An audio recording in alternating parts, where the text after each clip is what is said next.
Endocrine system, अंतःस्रावी तंत्र। ठीक है, इस चैप्टर को शुरू करने से पहले हमें कुछ चीजें बेसिक्स पता होनी चाहिए, जैसे कि ग्लैंड पता होना चाहिए। ग्लैंड क्या होता है? देखो ग्लैंड क्या है, हमें पता है कि जो ग्रुप ऑफ सेल्स होते हैं उनको हम लोग क्या बोलते हैं, टिश्यू बोलते हैं, है ना भाई, ये छोटे छोटे सेल्स है। तो जब ग्रुप ऑफ सेल्स को हम लोग क्या बोलते हैं, टिश्यू। जब कई सेल्स मिल जाए तो टिश्यू बोलते हैं। और हर सेल का अपना एक फंक्शन होता है। जैसे ब्रेन का सेल है, उसका अपना अलग फंक्शन है, लीवर के सेल का अलग फंक्शन है, किडनी के सेल का अलग फंक्शन है। उसी तरह हर सेल का अपना अलग फंक्शन होता है। तो ऐसा कोई सेल, जैसे आपने जब एपिथेलियम पढ़ा था तो उसमें था ना स्क्वामस, क्यूबोइडल, कॉलमनार, सिलेटेड, और था ग्लैंडुलर। यानी उस ऊतक का क्या काम था, उस टिश्यू का काम था, उसकी कोशिकाओं से कोई ना कोई केमिकल निकलता है। तो ऐसी कोशिकाओं का समूह जिन कोशिकाओं से कोई ना कोई केमिकल लगातार रिलीज होता रहता है। ठीक है, तो ग्रुप ऑफ दो sales which secrete certain chemicals is called the tissue। ठीक है, तो ऐसे कोशिकाओं का समूह जो कोशिकाएं कोई ना कोई केमिकल निकालती हैं, उस ऊतक को हम लोग ग्लैंड कहते हैं। क्या कहते हैं? ग्लैंड। तो ग्लैंड क्या होता है? ग्लैंड एक विशेष प्रकार का ऊतक है। It is a different type of tissue, या special type of tissue in which the cells which release certain chemical. एक ऐसा ऊतक है जिनमें जितनी भी कोशिकाएं होती हैं उनका एक ही काम होता है कि कोई ना कोई केमिकल निकाले। क्लियर हो गया? अब जो ग्लैंड है, यानी आपका जो ग्लैंड है, इसको भी हम दो भागों में डिवाइड कर सकते हैं। एक होता है एंडोक्राइन ग्लैंड और दूसरा होता है एक्सोक्राइन ग्लैंड। इस ग्लैंड को समझो, क्योंकि ये बहुत कंफ्यूजिंग वाला चीज होता है। लोग दोनों में कंफ्यूजन रहते हैं कि दोनों में डिफरेंस क्या है, एक्सोक्राइन ग्लैंड और एंडोक्राइन। ठीक है, अब इसको समझते इस तरह से है कि जो एंडोक्राइन ग्लैंड है ये भी कोई केमिकल निकालेगा, और एक्सोक्राइन ग्लैंड है ये भी कोई केमिकल निकालेगा। लेकिन मान लो कि अच्छा वो केमिकल निकाल क्यों रहा, क्या जरूरत है केमिकल निकालने की? उस केमिकल निकालने का पर्पज ये है कि हमें किसी ऑर्गन में पर्टिकुलर रिस्पांस चाहिए, पर्टिकुलर हमको रिस्पांस। जैसे इंसुलिन निकला तो इंसुलिन का रिस्पांस कहाँ चाहिए हमको? जाके लीवर में ग्लाइकोलाइसिस करने के लिए, यानी ग्लूकोज का अपटेक कराने के लिए। जैसे हमारा स्टेरॉइड निकला तो उसका काम क्या है? हार्मोन्स बनाने, आपका सेक्स हार्मोन्स बनाने के लिए। तो सभी केमिकल्स का अपना कुछ काम होता है, फर्जी नहीं निकलते कि बॉडी में इसका काम है निकलना तो निकल ही रहा है, फर्जी है। इसका कुछ ना कुछ काम होता है।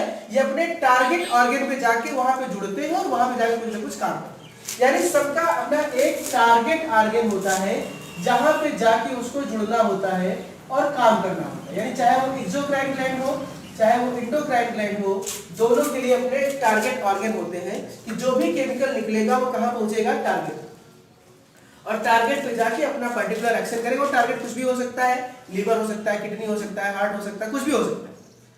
ठीक है, अब दोनों में डिफरेंस है। एंडोक्राइन ग्लैंड जो टारगेट तक अपना केमिकल पहुंचाता है वो एक पाइप के द्वारा पहुंचाता है या एक नली के द्वारा पहुंचाता है, ट्यूब के द्वारा, जिसे हम लोग डक्ट कहते हैं। क्या कहते हैं? डक्ट। यानी एंडोक्राइन ग्लैंड जब भी, सॉरी एंडोक्राइन की बात कर रहा था, ये एक्सोक्राइन की बात हो रही है। आपका जो एंडोक्राइन ग्लैंड है जब भी ये क्या करेगा, कोई केमिकल रिलीज करेगा, तो ये क्या करेगा, जहां पे ये ग्लैंड है ये उसी ग्लैंड के पास अपने केमिकल को रिलीज कर देगा। एंडोक्राइन ये जहां पे वो है ग्लैंड, वहीं पे केमिकल को रिलीज कर देगा। और रिलीज करने के बाद ये टारगेट तक पहुंचे कैसे? हमारे बॉडी में ब्लड फ्लो करता रहता है और ये ब्लड की सहायता से कहां पहुंचेगा? टारगेट। ध्यान समझते, ब्लड की सहायता से कहां पहुंचेगा? टारगेट। और एंडोक्राइन ग्लैंड जिस केमिकल को रिलीज करता है उस केमिकल का नाम होता है हार्मोन्स। क्या नाम होता है? यानी एंडोक्राइन ग्लैंड जिस केमिकल को रिलीज करते हैं उसको हार्मोन्स कहते हैं। और ये ब्लड की सहायता से कहां पहुंचते हैं? टारगेट तक। यानी इसको हम कह सकते हैं this is the ductless gland. Less मतलब नहीं, यानी एक ऐसा ग्लैंड है जिसके पास कोई नली वली नहीं पाई जाती है, ये ब्लड के द्वारा पहुंचती है। अब यही बात कर ले हम एक्सोक्राइन ग्लैंड। एक्सोक्राइन ग्लैंड में ये नली होती है जिस नली की सहायता से ये अपने टारगेट साइट तक केमिकल को पहुंचाते हैं, जिस कॉल्ड डक्ट। ठीक है, और ये जो केमिकल यहाँ से रिलीज कर रहे हैं, जो ये केमिकल पहुंच रहा है, उस केमिकल को कहते हैं एंजाइम।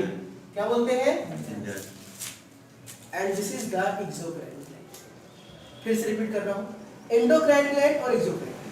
एंडोक्राइन ग्लैंड क्या होते हैं? ऐसे ग्लैंड होते हैं जो अपने केमिकल को ब्लड की सहायता से टारगेट साइट तक पहुंचाते हैं।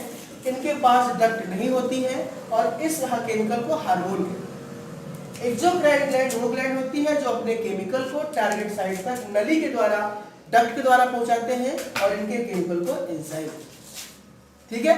इसके एग्जांपल है ढेर सारे, thyroid gland, pituitary gland, pancreas gland, है ना, और बहुत सारे हैं, थाइमस ग्लैंड। इसके एग्जांपल है सैलिवरी ग्लैंड, लार ग्रंथि, लैक्राइमल ग्लैंड, अश्रु ग्रंथि, ठीक है, ये सब इसके एग्जांपल।